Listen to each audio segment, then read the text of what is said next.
Okay, hi. Welcome to 12 Strategies to Help Us Navigate COVID-19. I'm Dr. James Erskine. I'm a psychologist in the medical school at St. George's. So let's get to it. Well, I think what's going on right now is unprecedented. In case you missed it, this Thursday there's going to be another lockdown.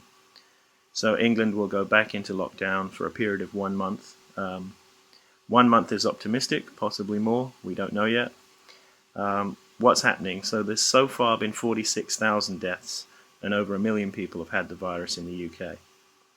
But I think what's important to remember is there are many other impacts, particularly mental health impacts. So we look at things like social isolation, job losses, reduced income, business losses, travel disruption, much greater time spent at home, lack of treatment access for other conditions, so cancers, hip replacements. And what I'm going to focus on in this talk is particularly the mental health aspects.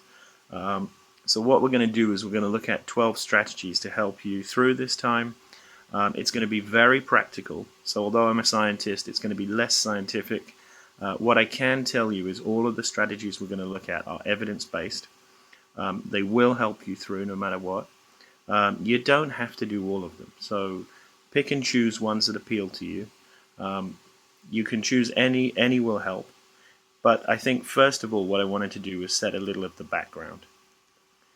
So if we look at the situation in the world generally before COVID, there were worrying signs. So some of the social structures that people traditionally relied on, they've all been in gradual decline. So if we look at things like trust in government worldwide, it's at its lowest level for years, and there's a lot of evidence it's been declining. So people no longer really trust government. It's way under 50%. In the UK, it hovers around 30% of people actually report trusting the government. If we look at other structures that traditionally held people together, so the family, it's been progressively undermined by rising divorce rates. So if you look in the UK currently, it hovers around 50% of couples divorce.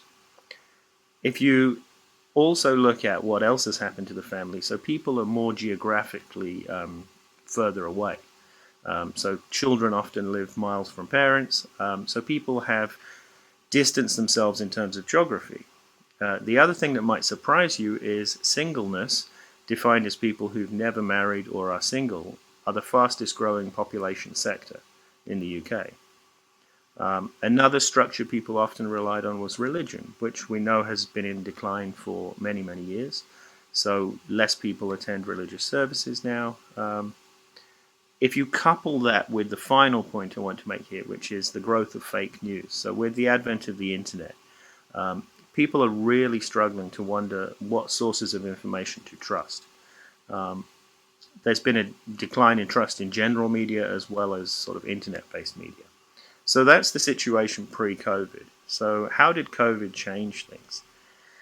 Well, if we look at the situation now with COVID, trust has further declined, basically. So as governments struggle to find solutions and they offer mixed messages, I think we all remember Boris telling us all to go back to work and then the next day basically saying, no, work from home.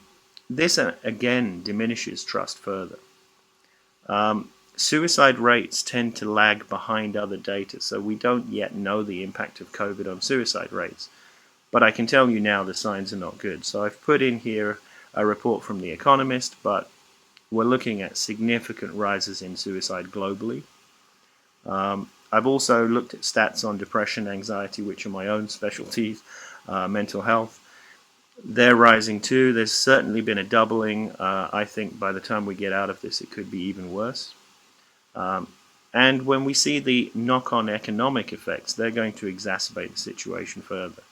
So as people start to lose their jobs, or even if they're furloughed, they start to see massive income reductions under the various government replacement schemes. Things are really going to start to get difficult for a lot of people, and they're going to struggle to find the will to continue. So that's basically what this talk is about. There are other impacts too, so the educational impact.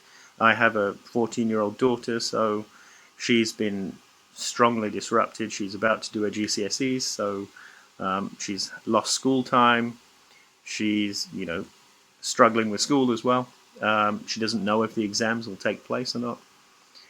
Other things we tend to forget, so there have been a lot of cancellations of elective surgeries. So people who were waiting for hip replacements, people who were waiting for heart bypass operations, cancer treatments, these have all been impacted. So again, you get a rise in deaths from COVID, but you're definitely going to see a rise in deaths from other causes because treatment is difficult to access. The other thing that COVID has certainly brought is a further decline in trust in media. So we watch the news, we watch multiple sources of information online. Very difficult to know what to trust right now. So in light of all these changes in the external world, what this talk's going to focus on is how you can maintain psychological health. And it basically aims to answer the question of how can I stay well, mentally healthy, when there's lots of change in the external world, when my life is being impacted by external factors beyond my control. So in short, how do we adapt to the situation? As such, like I said before, it's going to be very pragmatic, focusing on how you can keep yourself optimally resilient under very challenging conditions. So let's get right into it. So strategy 1 is get outside every day. And now I can't put this strongly enough. Lockdown and working from home and the gym closures mean we're all moving significantly less than before. So we're getting less exposure to sunlight, we're getting less air. We know that sedentary lifestyles have a number of sort of physical health effects, but they also dramatically affect mental health. So the first strategy I'm going to give you, and this is a really simple one, is no matter what else you do, get outside for at least 20 minutes a day and have a walk during lockdown. Look into the distance because obviously we're all staring at computer screens so much. You're doing it now. You need to counteract the eye strain. You need to just sort of see something new and get outside. So the first one is simple. Get outside every day. Strategy 2 is related. So exercise every day, move more. So everyone knows that exercise brings physical health benefits and a reduction in the likelihood of physical disease. But I think what's less widely known is that there are strong mental health effects and benefits of exercise. So exercise makes you feel more positive, it results in reductions in depression and anxiety, and as an adjunct to treatment for depression and anxiety, it's highly effective. Once again, you're going to have to do this at home, it's lockdown, and it doesn't have to be onerous. So choose an exercise type that you enjoy or you just won't stick to it. Make sure the routine's appropriate for your age and fitness level. It's got to be a variety of things. So you've got to include exercises that build strength in the body, as well as cardiovascular fitness, and as well as some stretching. But what I'm going to encourage you to do in this talk, and you'll notice all of these exercises are designed to build your capacity to think laterally. So dance is exercise. You know, the stupid thing we do in our rooms when we think no one's watching, where we all dance to our favorite music, that is exercise. As is cleaning, as is walking up and down stairs. But you might have to add to that, say, walking, running, or my own personal favorite, military fitness. So, I do press-ups, sit-ups, star jumps. My neighbors think I'm crazy, but you've got to do it right now. So strategy 2 is exercise every day and move more. Strategy 3 I've called get into nature and get nature into you. Again, this is a very simple thing. But when you go on your walk every day, try and get into a park or a natural landscape. Again, this is difficult if you live in London, maybe you live in a flat. But if you can't get physically every day to a park or nature, at least try and do it once a week. Reconnect with the natural world. What I mean by get nature into you is sort out your diet. Now, again, it doesn't have to be, you don't have to get too crazy about this. The simplest way is just increase the amount of fruit and vegetable you consume each day and try and include a variety of colors. Okay. Strategy 4 is try something new every day or learn a new skill. Again, I think right now one of the things we've all lost is novelty. And the brain is strongly activated by novel stimuli. So the same way our bodies weaken without movement, exercise, our minds require novelty and exercise. which is in short supply during these times. Therefore, what I advocate in this rule is try to do something new each day, ideally something you've never done before. Again, it doesn't have to be difficult. So simple things you could try would be listen to a radio station you've never listened to before, read a magazine or newspaper you'd never normally read, watch a different type of movie to your usual, cook a new food, try a new chocolate bar, walk down a road you've never been down before. The key is you're trying to get novelty back into your world. Coupled with the idea that you should try something you've never tried before each day, also try and learn a new skill over time during lockdown. So whatever you're interested in, and you'll notice, similar to the exercise one, you have to be interested in it. So don't just take up running because everyone started running, right? If you hate running, don't run. Do military fitness like I do. Clean more. Dance in your room. The key thing is make it specific to you. So in this one I say, try and learn a new skill over time. And what these tasks will do is they'll help you to become more flexible in your mindset. So strategy 5, so we're getting a little more psychological here. So this is the nitty-gritty of it. So we all have an internal voice that sort of narrates our life. So when we mess up, the voice might say, "Why did you do that, James? That's really stupid." Or in more normal times, it might say things like, "What shall I have for dinner? Is it too early for lunch?" What I want you to do in this sort of strategy is start noticing how you talk to yourself. And what you're looking for are patterns. Key things to look out for would be, are you consistently self-critical or negative in overall tone? What I would encourage is you write down things that repeat that you say to yourself. A very common one that a lot of people say is, "Why does this always happen to me?" So once you notice how you speak to yourself, ask yourself, would you speak to a friend the same way? Is the way you speak to yourself supportive and encouraging, or is it discouraging and despondent? So the key thing in strategy 5 is just start listening to that internal voice, notice what you're saying to yourself, and ask yourself, am I really caring about myself? Am I being helpful? So strategy 6 is linked to strategy 5. So once you work out how are you talking to yourself and what are you saying to yourself, it's time to kind of modify the speech to be a little more positive and encouraging. So for example, if I woke up today and my car didn't start, I know that taking a hammer to it wouldn't really improve the situation. It's something people do. The computer doesn't work, you start thrashing it about. But we often do this with ourselves. So we often internally beat ourselves up when things don't go our way. We say things to ourselves like, "What's wrong with me? Why am I like this? I'll never change. I'm a failure. I'll never be any good, so I might as well give up." I'm sure you're familiar with this sort of speaking to yourself. So in order to stay healthy in this sort of self-critical, self-deprecating talk has to be altered. Just as the car needs a service rather than a hammer, you need to be kind and supportive with yourself. And the quick and dirty way of doing this the aim is to speak to yourself as you would a valued friend. So challenge some of your self-deprecating talk. Say to yourself, well, that last task I did wasn't as good as I could have done, but I'm learning, I'm improving, and it doesn't mean I'm no good. So this is how you sort of optimize your own internal voice. But the key thing is try to speak to yourself as you would a valued friend.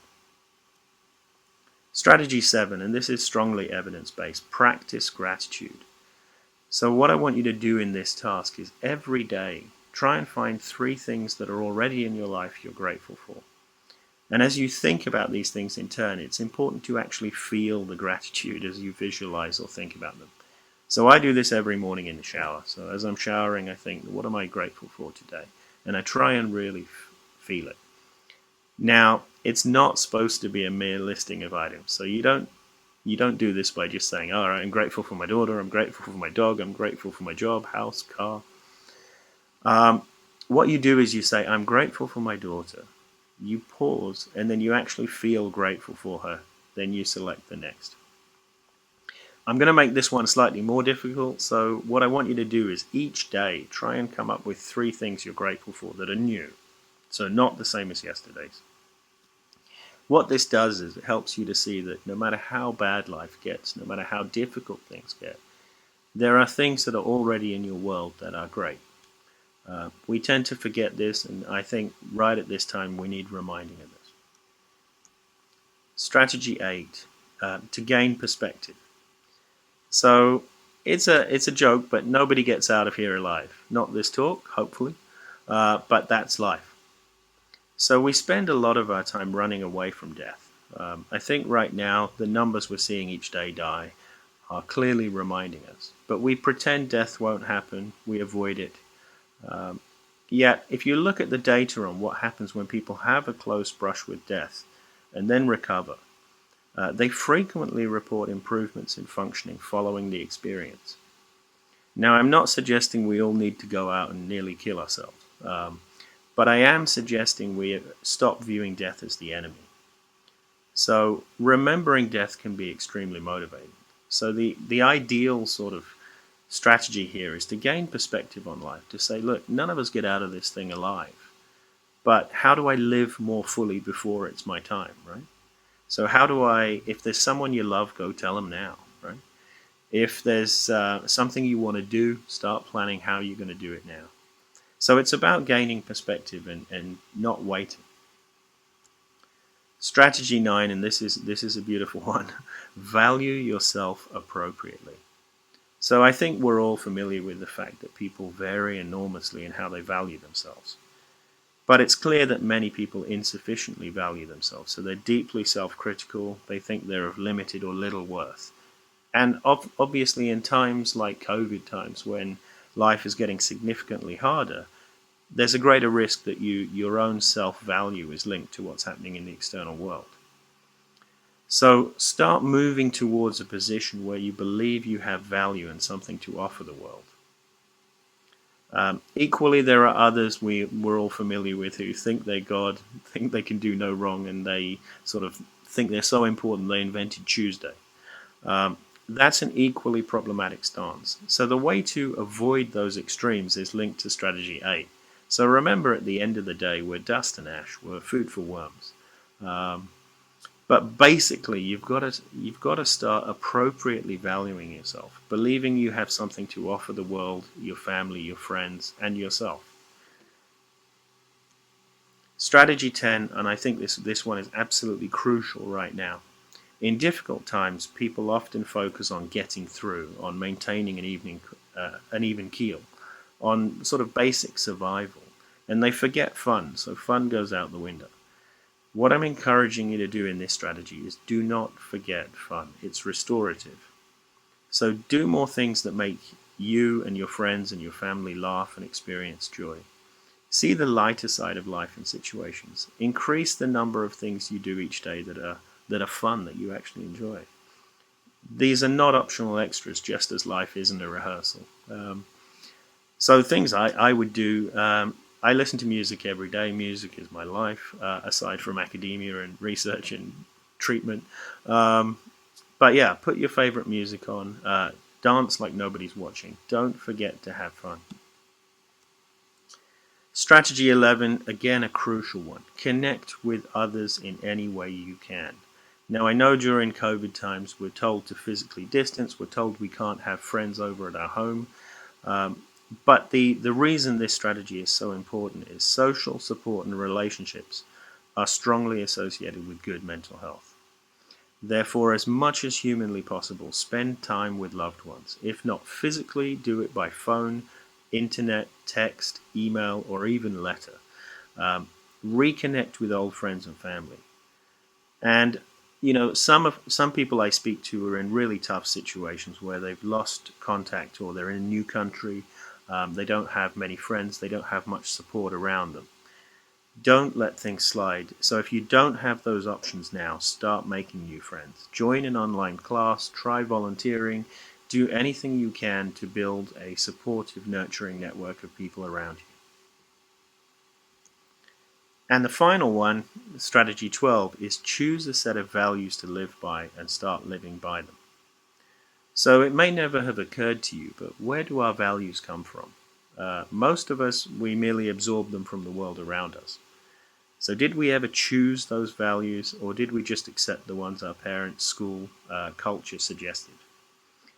I would say right now during lockdown, you have the perfect opportunity to examine your values. So why do you feel duty is important? Why is security important to you? Think, are these really your values? Did you consciously choose this set and decide to live by them? If not, use this lockdown as an opportunity to start choosing a new set of values, ones that agree with you more and ones you can commit to and you actually want to get up in the morning. So in this strategy, what I'm going to say is choose 3 values and commit to living by them. So examples would be security, duty, honor, adventure, responsibility, caring, love, sacrifice, pleasure, money, service.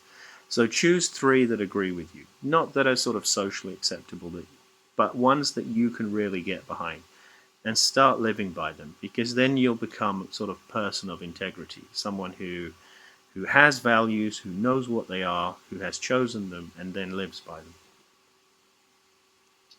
So those are the 12 strategies. Obviously, you're going to have to maybe listen to this talk again, maybe look back on them. You don't have to do them all. So one of the reasons I advocate the choosing the values as the last strategy is one of the problems with a lot of psychology and positive thinking is people say, well, it's too much work. I have to constantly do this. But the 12th strategy will help you. So once you select values and start living for them, they become part of who you see yourself as. So it's not as onerous as sort of constantly geeing yourself up to think positively.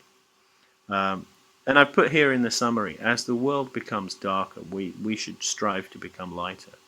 And remember one of my favorite sort of ancient Greek philosophers, Diogenes. So he lived in a barrel, eating only onions, and walked around in the daytime with a lantern like that, saying he was looking for one good man. Always makes me laugh, but I think in these times what we're looking for is one good life.